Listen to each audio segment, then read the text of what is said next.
आप देख रहे हैं जन अदालत समाचार। जनता की बात जनता के साथ, जन अदालत में।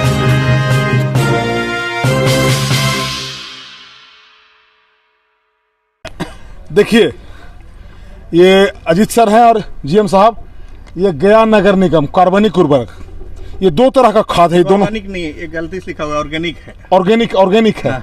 तो ये आपका कितने का ये पैकेट है? ये 50 केजी का है। और ये नीचे वाला ये 30 केजी का है। ये दोनों एक ही चाहिए कि अलग अलग? एक ही है। तो अभी क्या इसका ये क्या तय किए हैं, रेट वगैरह क्या तय किए हैं? कुछ रेट देखिए, ये मार्केट के ऊपर डिपेंड करता है। वैसे हम लोग इसको 3 रुपए केजी, इसको हम पैकेजिंग के साथ हम बेचते हैं, उसमें जीएसटी लगता है 18%। अच्छा, तो मान लीजिए कि अगर 50 किलो है तो 150 रुपया वो लगा। हाँ। प्लस 18% वो लगा जीएसटी। हाँ। और ये काम जो करेगा, जो आप रासायनिक खाद है उससे बेहतर काम करेगा? अब इस रासायनिक से कोई तुलना नहीं है। इसको हमने यूज किया है यहाँ पे प्लांटेशन में, देख रहे बागवानी जो लगा हुआ है। हाँ, इतने सारे जो गार्डन लगा हुए हैं, इसी के खाद से बने हुए हैं। इसमें कोई भी केमिकल मिलाया हुआ नहीं है, इसलिए ऑर्गेनिक खाद ये शरीर के लिए और स्वास्थ्य के लिए सबसे बढ़िया ये खाद है।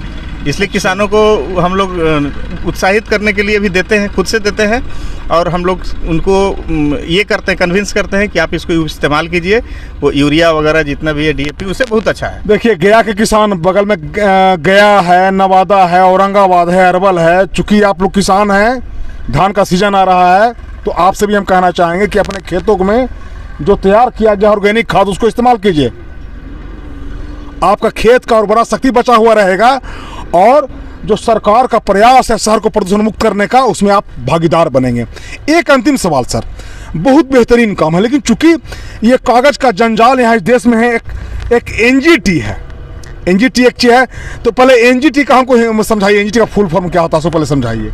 नेशनल ग्रीनरी ट्रिब्यूटरी होता है। तो उसमें क्या है कि जितने भी नेशनल ग्रीन से संबंधित है, जितने भी पर्यावरण से रिलेटेड है, इन्वायरमेंटल से रिलेटेड डिपार्टमेंट है, जो कि पूरा तय करती है कि हमारा पर्यावरण कैसे सही हो, उसके लिए सेंट्रल गवर्नमेंट की प्रक्रिया है। तो उनका एक हमें यहाँ पे 2 तरीके का पर्टिकुलर इस जगह पे हमें एनओसी लेना होता है। एक तो एयर एविएशन से, ये फ्लाइंग जोन है, इसकी हाइट वगैरह उनके हिसाब से हम है कि नहीं, तो वो एनओसी देते हैं। तो ये प्लांट हम लगाने के लिए अनुमति वहाँ से मिलता है, तो लगाते हैं, तो वो मिल चुका है हमारा।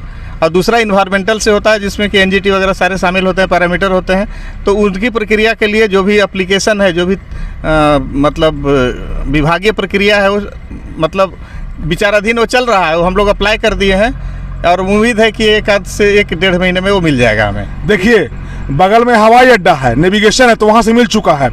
लेकिन चूंकि एनजीटी जो है, जो पर्यावरण पर बहुत पूरे दुनिया में ग्लोबल वार्मिंग पर्यावरण पर बहस चल रहा है, तो चूंकि कागजी प्रक्रिया है, ये उसमें लग गए हैं। और हम चाहेंगे कि जो इसके कर्ता धर्ता हैं, मेयर साहब हो, डिप्टी मेयर साहब हो, कार्यपालक पदाधिकारी हो, या इस विभाग के जो मंत्री हो, संतरी हो, जो भी हो, उसमें हम चाहेंगे कि जो प्रक्रिया है एनओसी का, नो ऑब्जेक्शन सर्टिफिकेट का, वो ले लें, ताकि कल कोई सवाल नहीं उठे, और अच्छे ढंग से जो इसका जो निर्माण हो सके। क्योंकि फ्यूचर इसका अच्छा, आबादी शहर के हिसाब से आबादी बढ़ रही है, कचरा का निष्पादन बढ़ते चला जाएगा, तो अधिक से अधिक और जो कचरा होगा उसका निष्पादन होगा, किसानों को उसका लाभ मिलेगा। तो एक बेहतरीन प्रक्रिया है। अगर आप एनओसी ले लेते हैं, वो जो एनओसी का जो प्रक्रिया है, उस प्रक्रिया में आप भागीदारी लें और एनओसी लें, ताकि भविष्य में कोई अड़चन नहीं हो। ये हमारे डंपिंग यार्ड का, सॉलिड वेस्ट मैनेजमेंट प्रोजेक्ट का एक लैंडफिल है। ये लैंडफिल 2 एकड़ में बनाया गया है। वो पदार्थ इसमें जमा किए जाते हैं, जो कि हमारे सॉलिड वेस्ट, ठोस अपशिष्ट पदार्थ के निष्पादन के क्रम में जो निष्क्रिय बच जाते हैं पदार्थ, जिसको इनर्ट बोलते हैं, जो कहीं काम नहीं आता है, बट उसमें केमिकल कुछ मिक्स हो जाते हैं। अगर उसको कहीं ऐसे ही अगर कहीं डाल दिया जाएगा, तो उससे वाटर लेवल पोल्यूटेड हो सकता है, और वो पोल्यूटेड नहीं हो, इसके लिए साइंटिफिक तरीके से ये लैंडफिल बनाया गया है, जिसमें 3 प्रकार के लेयर दिए गए हैं। एक GCL दिए गए, जियो क्ले लाइनर डाला गया है, उसके बाद HDP लाइनर डाला गया है, और फिर पाइप डाला गया है, परफोरेटेड पाइप, जो कि कोई भी लीचेट निकले, उससे जो कचड़े केमिकल निकले, वो जेंटिल स्लोप में लीचेट टैंक में चला जाए।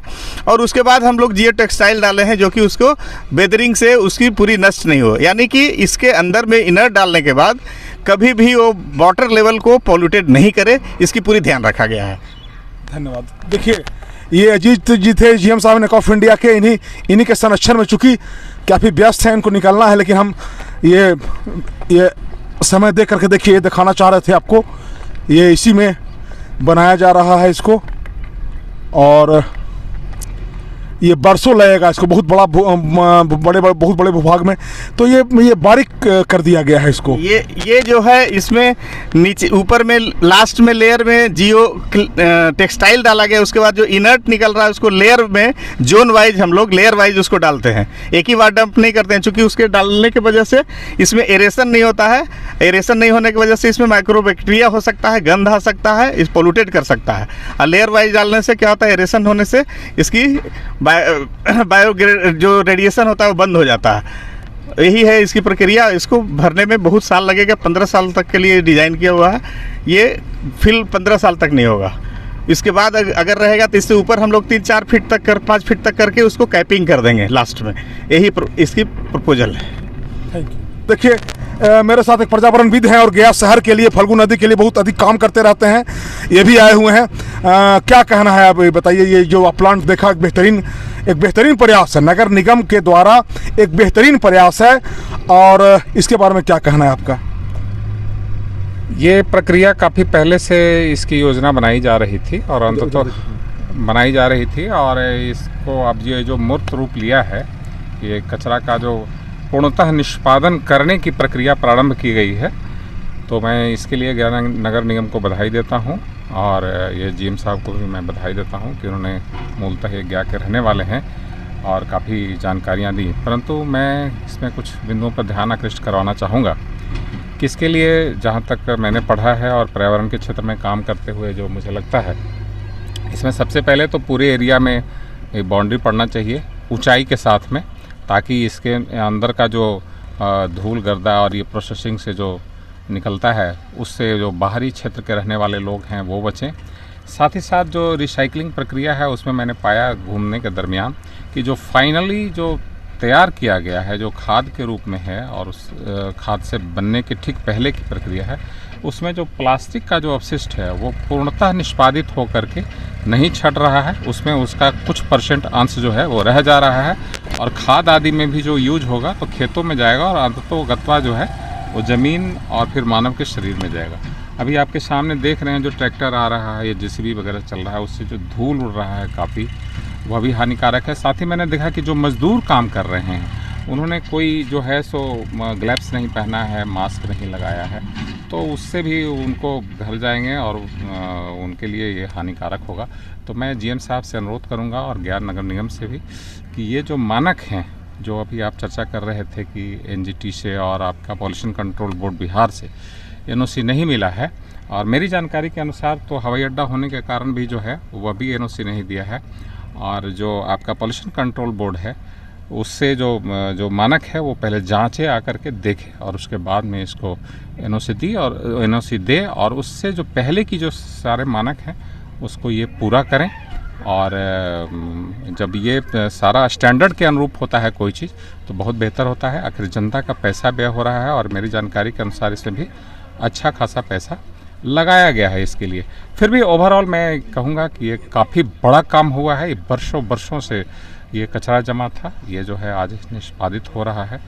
तो ये इसके लिए मैं बहुत बधाई देता हूँ इस कंपनी को भी और नगर निगम को भी। देखिए, देहात में वो कहावत है कि नाधा तो आधा, नाधा तो आधा, वाधा तो साधा। पहला कदम है, और हम सारे नगर निगम से जुड़े सारे जो नेतागण हैं और जो कार्यपालक हैं, सारे लोग हैं, वो उनको बधाई के पात्र हैं। और हमारे नेक ऑफ इंडिया के अजीत भाई जो जीएम साहब हैं, उनको भी हम शुभकामना देते हैं, और सहयोग हमारा रहेगा। और हम ये आप इसी तरह जो है, ये विनेंद्र पाठक जी, आप शहर के कल्याण के लिए, हक हुकूक के लिए, पर्यावरण के लिए आप आवाज़ उठाते रहिए, और ताकि जनहित का काम जो गाफिल लोग हैं, जो सत्तारूढ़ दल में हैं, जो जिनके पास कलम की ताकत है, जो गाफिल होते हैं एसी में बैठ करके, उनको गाहे बेगाहे आपसे सबक मिलता रहे। और बाकी बाबा शिवाजी का जन अदालत हमेशा जनहित में लगता रहेगा। कैमरामैन संजय के साथ मैं बाबा शिवाजी, नहली के डंपिंग